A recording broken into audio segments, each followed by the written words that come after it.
How we doing, guys? Welcome to DT's Daily. It's the 1st of January. It's a brand new year.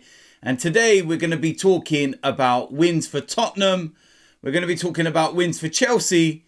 And we're going to be talking about another defeat for Manchester United. How we doing, guys? Welcome to DT's Daily. That's right.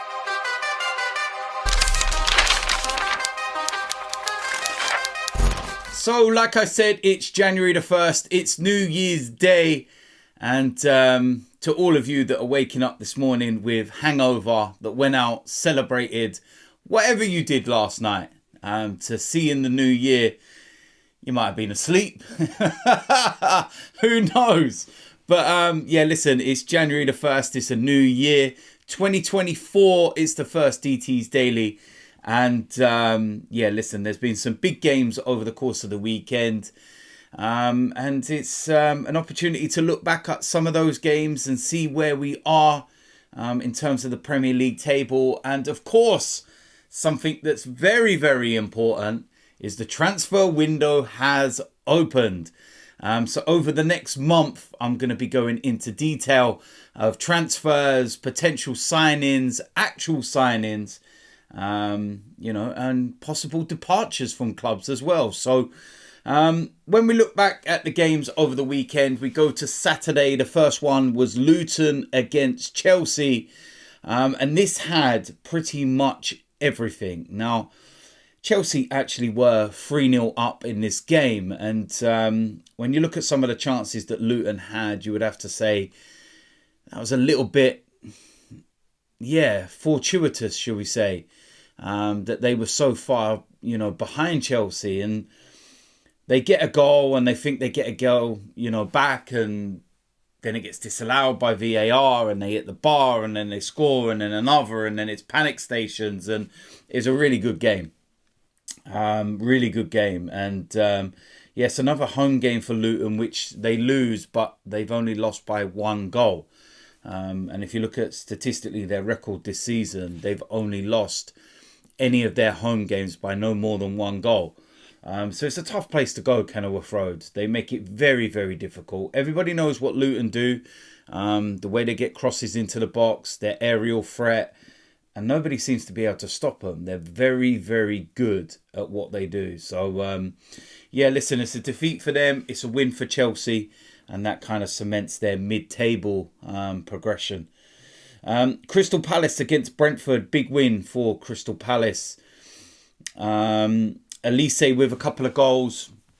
And Brentford, listen, do you know what? They've been on a really, really terrible run, Brentford, and they're going to have to be careful. They're not a side that anybody would have been looking at and thinking relegation. They're going to be in a dogfight and all the rest of it. They were just never a club that I don't think anybody would have put in that category. But right now, you'd have to say that, yeah, they are in that category because, they're 5th from bottom. They've lost, their form guide of their last 5 defeats. They're on 19 points. That's only 4 points above the relegation zone. They are most definitely in a relegation fight. And it just seems really weird that they've just got caught up and dragged into this. And yeah, surely the manager's not going to be under threat when you think of the job that he's done at Brentford. But listen, that's how cutthroat and ruthless the Premier League is, and football in general. That when you get in a rut and you start losing and you can't turn it round and questions start getting asked and the players, not playing for the manager now and all the rest of it, it's a strange one. But Brentford, you're going to have to keep an eye on that. Definitely keep an eye on that.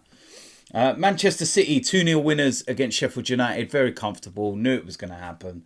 Rodri and Alvarez with the goals, and it was just a very comfortable afternoon for them.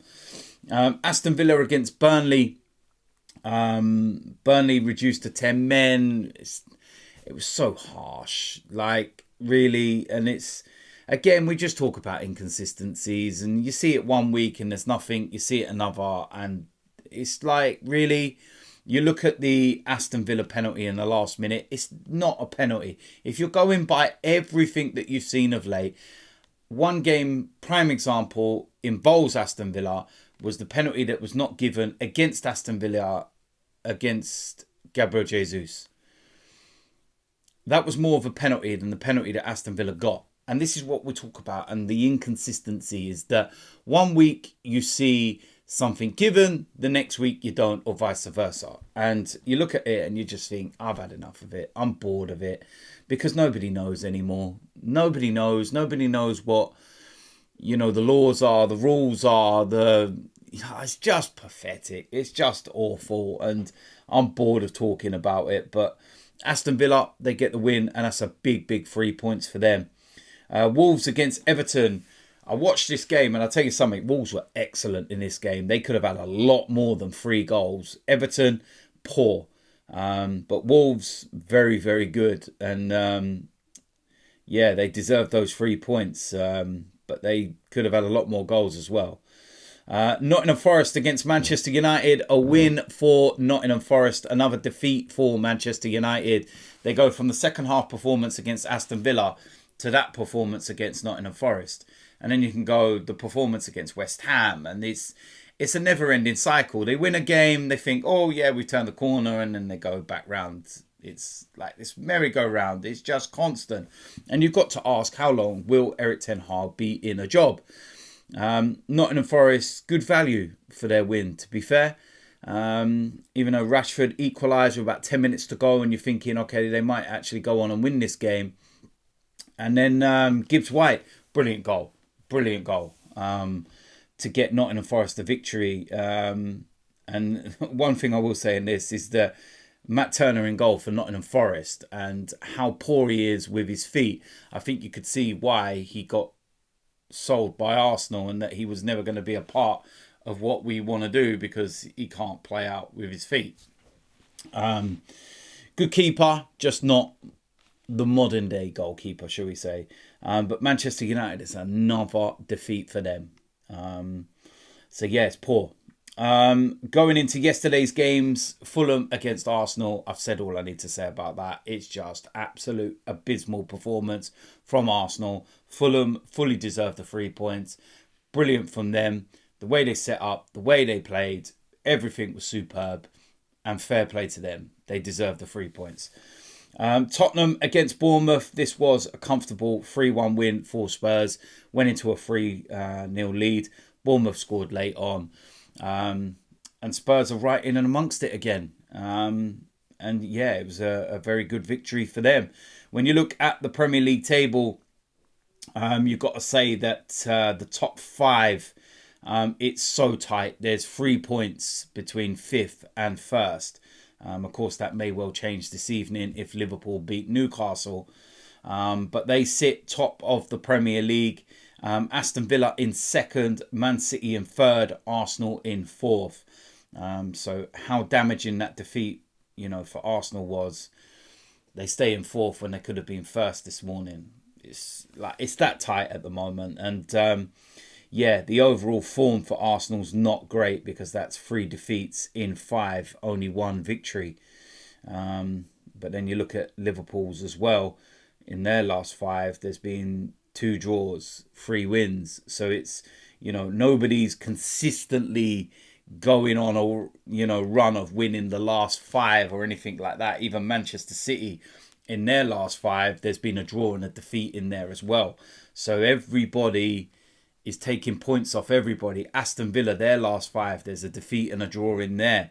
Spurs, their last 5, there's a defeat in there. So it's happening to everybody. It is what it is. The table's tight, and we're going to get to the business end of the season right now, that's for sure. So, listen, there we go. That is it for today's DT's Daily. As usual, let me know in the comment section what you think about today's topics. If you're new around here, hit the subscribe button, smash a like on this video, and I will see you lot soon. I'm out of here.